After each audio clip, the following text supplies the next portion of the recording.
নমস্কাৰ। ভৰ দুপৰীয়াৰ এই সময়খিনিত মই মোৰ সকলো বন্ধু বান্ধৱীকে স্বাগতম জনাইছোঁ। আশা কৰোঁ সকলোৱে যাতে ভালেই কুশলে আছে। ভৰ দুপৰীয়াৰ প্ৰতিটো খণ্ডত মই আপোনালোকক এটি এটি কাহিনী শুনাম। আচলতে এইবোৰ কাহিনী নহয়, আমাৰ সমাজত থকা কিছুমান মানুহৰ জীৱন সংগ্ৰাম। বলক তেন্তে আমি কাহিনীটোৰ মাজলৈ যাওঁ। সীমা নোহোৱা চিন্তাই আগুৰি ধৰা মানুহগৰাকীয়ে কেঁচুৱাটোক বুকুৰ মাজত লৈ ভাবি থাকে, কিয় আহিলি তই মোৰ জীৱনলৈ? তোক এতিয়া মই কাৰ হাতত গতাই দিম? তোৰ মদাহী বাপেৰৰ হাতত, নে নিজৰ বাহিৰে কাকো চিনি নোপোৱা মামীয়েৰাহঁতৰ হাতত? মোৰ জীৱনটোত একোৱেই সুখ শান্তি নাপালোঁ। তোৰ কাৰণে এতিয়া মই শান্তিত মৰিব নোৱাৰিম। বিটিয়েডিৰ মুছলপুৰ বুলি ঠাইটুকুৰাৰ এটা পৰিয়াল। পৰিয়ালটোত ২৫-২৬ বছৰীয়া দুজন ল'ৰা আৰু ১৭ বছৰীয়া এজনী ছোৱালীৰ লগতে সিহঁতৰ মাকজনী। ল'ৰা-ছোৱালীকেইটা সৰু থাকোঁতেই দেউতাক ঢুকাইছিল। অতি দুখীয়া এই পৰিয়ালটোত মাকে ওচৰ-পাজৰৰ মানুহৰ তাত কাম কৰি ঘৰখন কোনোমতে চলাই গৈছিল।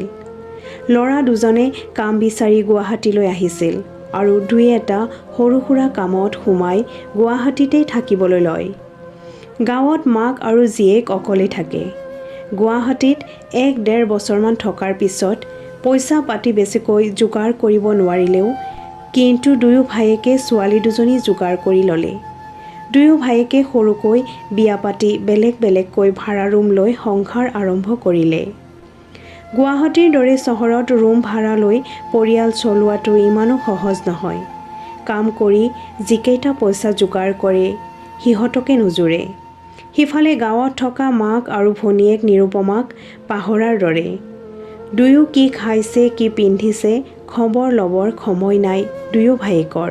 কিন্তু মাকৰ মন, ওচৰৰ মানুহৰ পৰা ফোন কৰি খবৰ লয় দুয়ো ভায়েকৰ। পূজাই বিহুই দুয়োটা বোৱাৰীক জোৰ কৰি মাতি পঠায়। মাতি পঠালেনো কি হ'ব, গুৱাহাটীৰ বোৱাৰীয়ে গাঁও বেয়া পায় আৰু যদি কেতিয়াবা যায়ো মাটিত ভৰি নথয়। বৰঞ্চ শাহুমা আৰু ননন্দজনীহে কৰি ধৰি সিহঁতক খুৱাব লাগে।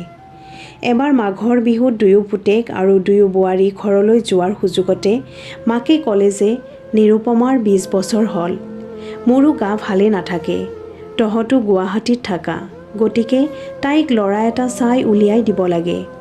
তহঁতে যি কৰিলিতো কৰিলিয়ে, তাইক গাঁৱৰ ৪টা মানুহ মাতি এসাঁজ খুৱাই বিদায় দিব পাৰিলে মোৰো ভাল লাগিব। তেতিয়া পুতেকহঁতে মুখ নুখুলোতে ডাঙৰ বোৱাৰীয়ে ফটকে মাত লগালে, আমি হ'লে পইচা পাতি দিব নোৱাৰোঁ দেই, নিজে কিমান অভাৱত পৰি আছোঁ আমিহে জানো। তেতিয়া সৰু বোৱাৰীয়ে ডাঙৰ বোৱাৰীৰ মুখলৈ চাই ক'লে, আপোনালোকে অভাৱত আছে, আমাৰতো গছত পইচা লাগি আছে। বোৱাৰী দুজনীৰ এই উত্তৰ শুনি মাকৰ মনটো সেমেকি উঠিল। দুয়ো পুতেকৰ ফালে চাই ক'লে, মোৰ বিয়াত মাৰ ঘৰৰ পৰা দিয়া সোণৰ খাৰুযোৰ আৰু এটা সোণৰ জোনবিৰি আছে, মই নিজে নিপিন্ধি তাইৰ কাৰণে সাঁচি ৰাখিছিলোঁ, সেইখিনি তাইকে দিম। ইঘৰ সিঘৰৰ তাত কাম কৰি অলপ পইচাও যোগাৰ কৰিছোঁ, বেলেগ নহ'লেও তাইৰ বিচনাখন দিম। তহঁত দুয়ো মিলি কেৱল ৰাইজৰ খানাটো খুৱাবি। ইতিমধ্যে ওচৰৰে গাঁও এখনৰ মানুহ এগৰাকী আহি আছে। পুতেকৰ কাৰণে আমাৰ নিৰুপমাক বোৱাৰী কৰি নিব বিচাৰিছে। ঘৰত মাক পুতেক দুজনে মানুহ, তহঁতে গৈ অলপ চাই চিতি আহিবিচোন। অহা বহাগত সিহঁতে বিয়া পাতিম বুলি কৈছে। তেতিয়া ডাঙৰ পুতেকে ক'লে, ইমানখিনিলৈ যেতিয়া কথা বতৰা হৈছাই, আমিনো আৰু কি চাব লাগে, হ'ব দে, বহাগলৈ ৰাইজক এসাঁজ খুৱাবলৈ দুয়ো অলপ পইচাৰ যোগাৰ কৰোঁ। ৰাতি নিৰুপমাই মাকক সাবটি ধৰি ক'লে, মা, দাদাহঁতকনো কিয় পইচাৰ কথা ক'ব লাগে, নবৌহঁতে বেয়া পাইছে। তেতিয়া মাকে ক'লে, সিহঁতক নকৈনো কাক ক'ম, আমি আনৰ খাই ফুৰোঁ, গাঁৱৰ মানুহকেইটাক এসাঁজ নোখোৱালে জানো ভাল লাগিব। হ'ব দে, মই আছোঁ নহয়, তই এইবোৰ চিন্তা কৰিব নালাগে, এতিয়া শুই থাক। নিৰুপমাই মাকৰ গালত এটা চুমা খাই শুই গ'ল। মাকে নিৰুপমাৰ মূৰটো পিহি পিহি ভাবিবলৈ ধৰিলে, জন্মৰ পৰাই বুকুৰ মাজত লৈ ডাঙৰ কৰা ছোৱালীজনী এতিয়া আনৰ ঘৰলৈ উলিয়াই দিব লাগিব। ইয়াতো ভালকৈ কাৰো মৰম নাপালে। তাতে জানো ভগৱানে তাইক প্ৰচুৰ পৰিমাণে মৰম দিয়ে। বহাগৰ মাহ আহিল। সেই ল'ৰাজনৰ লগতে একেবাৰে সৰুকৈ নিৰুপমাৰ বিয়াখন হৈ গ'ল। নিৰুপমা বোৱাৰী হৈ নতুন ঘৰ এখনলৈ গ'ল। দাদেকহঁতো গুৱাহাটীলৈ গ'ল। ঘৰত মাকজনী অকলশৰীয়া হৈ ৰ'ল। ২-৩ মাহ খুব সুন্দৰকৈ পাৰ হৈ গ'ল। এদিন নিৰুপমা ঘৰলৈ আহিল। তাই কওঁ নকওঁকৈ মাকৰ আগত ক'লে, মা, মানুহজনে সদায় মদ খায়। ৰাতি বহুত দেৰিকৈ ঘৰলৈ আহে। মই যদি কিয় দেৰি কৰিলে বুলি সোধোঁ, মোক মাৰধৰ কৰে। শাহুমাৰ আগত যদি কওঁ, কয় মই যোৱাৰ পৰাহে হেনো পুতেক বেয়া হৈছে।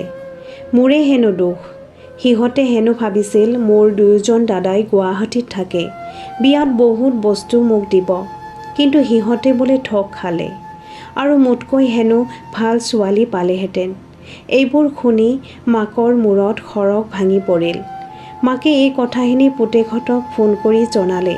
পুতেকহঁতৰ পৰা এটাই উত্তৰ আহিল, তহঁতে নিজেই ল'ৰা ঠিক কৰিছ, এতিয়া আমি কি কৰিব পাৰোঁ বাৰু। মাক নিৰুপায় হৈ পৰিল। এইবোৰ শুনাৰ পিছত মাকে বুজি উঠিলে যে ছোৱালীজনী জীৱনটোত আৰু কিমান সুখ পাব। নিৰুপমা খুব সহজ সৰল ছোৱালী আছিল। তাই মাকক বুজালে, মা, লাহে লাহে সকলো ভাল হৈ যাব, বেছি চিন্তা কৰি নাথাকিবি। মাকৰ ঘৰত প্ৰায় ১ সপ্তাহ থকাৰ পিছতো তাইক নিবলৈ গিৰিয়েক নাহিল। নিৰুপমাই আশাও কৰা নাছিল যে তাইক নিবলৈ গিৰিয়েক আহিব। কিন্তু মাকে তাইক কৈছিল, ২ দিনমান থাক, সি নিবলৈ আহিলে মই তাক নিজৰ ল'ৰাৰ দৰে বুজাম। কিন্তু ভবা মতে নহ'ল। নিৰুপমাক মাকে থ'বলৈ গ'ল। থ'বলৈ গৈ মাকে যি দৃশ্য দেখিলে সেয়া অতি দুখ লগা। চোতালত ভৰি দিয়াৰ লগে লগে শাহুমাকে ক'লে, মহাৰাণীৰ ইমান দিন যে খবৰ নাই। ঘৰৰ কামবোৰ কৰাকৈ মানুহ ৰাখি থৈ গৈছিলা নেকি? নে কাম কৰাৰ ভয়তে মাৰৰ ঘৰত সোমাই আছিলি? মানুহ কেইটা গৈছেহে। বহিব দিয়া দূৰৰ কথা, চোতালতেই গালি আৰম্ভ কৰিছে। যিজনী মানুহে নিৰুপমাক বোৱাৰী কৰিবৰ বাবে নিৰুপমাৰ ঘৰলৈ সদায় গৈছিল, মিঠা মিঠা কথা কৈছিল, সেইজনী মানুহৰ এনেকুৱা ৰূপ দেখি মাক আচৰিত হৈ পৰিল। নিৰুপমাৰ মাকে লাহেকৈ ক'লে, তাই সৰু ছোৱালী, কিবা নাজানিলে নিজৰ ছোৱালীৰ দৰে শিকাই বুজাই ল'ব। এনেকৈ কৈয়ে তাৰ পৰা গুচি আহিল। নিৰুপমাৰ বহুত দুখ লাগিল।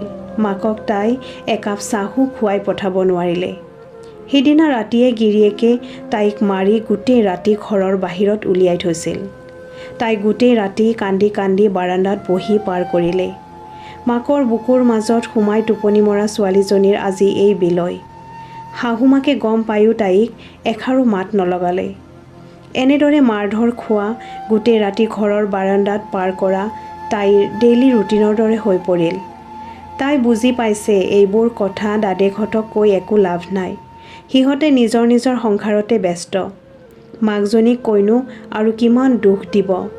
তাই নীৰৱে সকলো সহ্য কৰি গ'ল। আনৰ ঘৰত কাম কৰি নিজে নাখায়, তাৰে নিৰুপমাই ভালপোৱা ২ এপদ বস্তু কিনি মাকে মাজে মাজে তাইক দি থৈ আহে। নিৰুপমাই মাকৰ মুখলৈ চাই কান্দে। এই বয়সত দাদাহঁতে বা মই মাক বহুৱাই খুৱাব লাগিছিল। কিন্তু এই বুঢ়া বয়সতো আনৰ ঘৰত কাম কৰি মোক চাব লগা হৈছে। বিয়াৰ প্ৰায় এবছৰ পাছত নিৰুপমাই এজনী ছোৱালীও জন্ম দিলে। ছোৱালীজনীৰ জন্মৰ পিছত গিৰিয়েকৰ অত্যাচাৰ আৰু বাঢ়িহে গ'ল। কাৰণ গিৰিয়েকক ল'ৰা সন্তানহে লাগিছিল। অত্যাচাৰত থাকিব নোৱাৰি তাই মাকৰ ঘৰলৈ সদায়ৰ বাবে গুচি আহিল। গুচি অহাৰ ৩ মাহ পাছত মাত্ৰ এদিনৰ জ্বৰত নিৰুপমা ঢুকাই থাকিল। থাকি গ'ল ৫মহীয়া সন্তানটি আৰু বুঢ়ী মাকজনী। সীমাহীন চিন্তাই আগুৰি ধৰা মানুহগৰাকীয়ে কেঁচুৱাটোক বুকুৰ মাজত লৈ সদায় ভাবি থাকে, কিয় আহিলি তই মোৰ জীৱনলৈ? তোক এতিয়া মই কাৰ হাতত গতাই দিম? তোৰ মদাহী বাপেৰৰ হাতত, নে নিজৰ বাহিৰে আন কাকো চিনি নোপোৱা মামীয়েৰাহঁতৰ হাতত? মোৰ জীৱনটোত একোৱে সুখ শান্তি নাপালোঁ। তোৰ কাৰণে এতিয়া মই শান্তিত মৰিবও নোৱাৰিম। মই জীয়াই থকা দিনকেইটা বাৰু তোক মই নেখাই খুৱাম, মই নিপিন্ধি পিন্ধাম। তোৰ মাৰক বুকুৰ মাজত লৈ ডাঙৰ কৰাৰ দৰে তোকো মই বুকুৰ মাজত লৈ ডাঙৰ কৰিম। কিন্তু মোৰ কিবা এটা হ'লে তোৰ কি হ'ব? এই চিন্তাই মোক সদায় খুলি খুলি খাব। ভৰ দুপৰীয়াত আজিৰ এই কাহিনীটো ইমানতে শেষ কৰিলোঁ। আশা কৰোঁ আপোনালোকে শুনি ভাল পাইছে, আৰু যদি ভাল পাইছে মোৰ চেনেলটো ছাবস্ক্ৰাইব কৰি দিব, লগতে লাইক আৰু কমেণ্টো কৰিব, যাতে আমাৰ সমাজত ঘটি থকা এনেবোৰ সঁচা ঘটনাক কাহিনী ৰূপত মই আপোনালোকক শুনাব পাৰোঁ। ধন্যবাদ।